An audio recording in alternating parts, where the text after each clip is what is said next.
Hello, Selamünaleyküm. God's peace be upon you.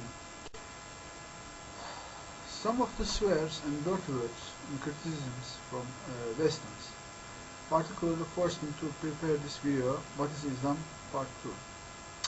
Before all, I will ask you particularly to examine the way of speaking of Muslims and Western people on YouTube. Actually, I cannot blame you, because 72% of American men and 58% of American women of every ethnicity, class and level of education swear in public. Because your idols like Bruce Willis, Borat, in antichrisic films of your capitalist system make so dirty jokes about their own sisters, mothers, wives, and swear non-stopping without blushing, under these circumstances, you take this as a normal situation. So now, does Islam saying heaven is under the foot of mothers, or your capitalist approach underestimate and oppress women? There are also books like Swearing by Geoffrey Hughes, Why We Curse, and Neuro-Psycho-Social Theory of Speech by Timothy Jay Expletive Deleted, A Good Look at Bad Language by Ruth, Wajnryb, The Anatomy of Swearing by Ashley Montagu in the USA. Psychiatrists, psychologists, neurologists, linguists, and speech pathologists currently have no coherent theory to explain why Americans curse. The answer is simply because your heart is not in peace. In Quran, the solution is shown as hearts only find rest and are satisfied by remembering Allah, God. Remembrance of Allah, or God, drives away devil, suppressing and breaking him, and lets you control your ego. So let's have a look at the other flaws of Western capitalist system now. A Western sibling on YouTube wrote, Muslims are utterly disgusting. Their ideology is far darker and far less reconcilable with civilized life than fascism. Nothing personal against Muslims, but there is no possibility of living peaceably with Jews, Christians according to Sharia law, saying to smite the unbelievers above their necks and cut off their fingertips. If what you are saying is true, I invite you to prove by solid and concrete examples, so that we can also be illuminated. I live in Turkey, which was established after Ottoman Empire, which was ruled by Sharia for about 5 centuries. In our country, if you go to nursing homes made in the time of Ottoman Empire, you will see that a church, a mosque, and a synagogue stand adjacent to each other. If you walk along our biggest street, İstiklal Caddesi, of our biggest city, Istanbul, you will see 5 big churches of different sects of Christianity and only one mosque, just because in Quran, Allah or the God says there is no pressure in Islam.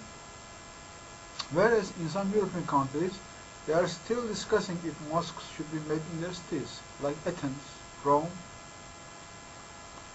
Again, on the same street, İstiklal Caddesi, you will see a Holy Book publishing company which only prints Bible and sells on the shop in the biggest street of Istanbul, whereas many missionaries of different sects of Christianity can make propaganda very freely.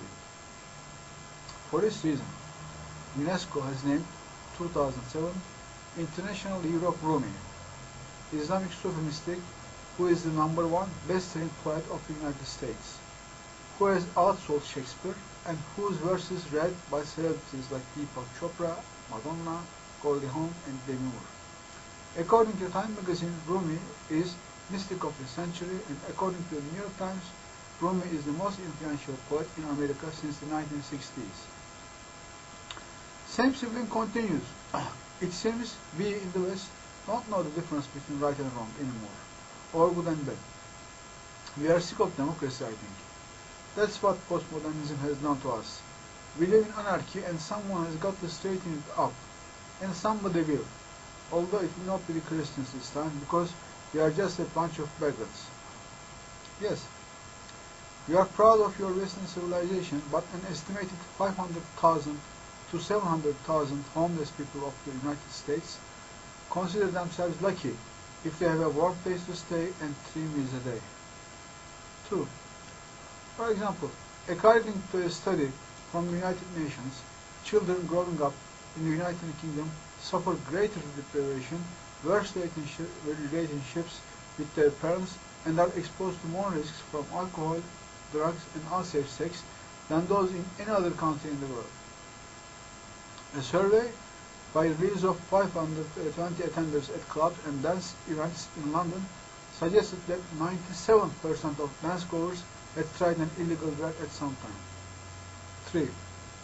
To fight for marriage rights same-sex couples is seen as a historic civil rights battle, and Western idols like Ringo Starr, Victoria Beckham, Liz Hurley, Cilla Black, Donatella Versace, Claudia Schiffer, Greg Rusetsky, James Blunt, Jamie Cullum, and Lulu celebrated and supported Elton John and David Byrne's marriage. 4. Obesity is one of the greatest public health challenges of the 20th century and is already responsible for 2 to 8% of health costs and 10 to 13% of deaths in the West. Okay. Islam means submission to the will of God and obedience to His law, and came lastly to repeat and restore God's message sent by Jesus, Moses, David, Noah, and Abraham. A man came to Prophet Muhammad and asked him to tell very shortly about Islam. Prophet Muhammad said, "Believe in God and be good." That's all. Today, there are over 7 million Muslims in the United States alone. That's more than all the Mormons, Jehovah's Witnesses, and Christian Scientists combined, and each year 30,000 people convert to Islam only in the USA. So, if you sit at home one day, 2 or 3 hours, and read Quran, instead of watching TV, going to movie, or chatting in pub, I am sure you will see things are not as your bias and prejudice approach. You will only discover the treasure island like Yusuf Estes, Kadir Miski, Hamza Yusuf, Abdulrahim Green, and Yusuf Islam, and many others, who were once Christians and from whom we learn Islam now. Best regards.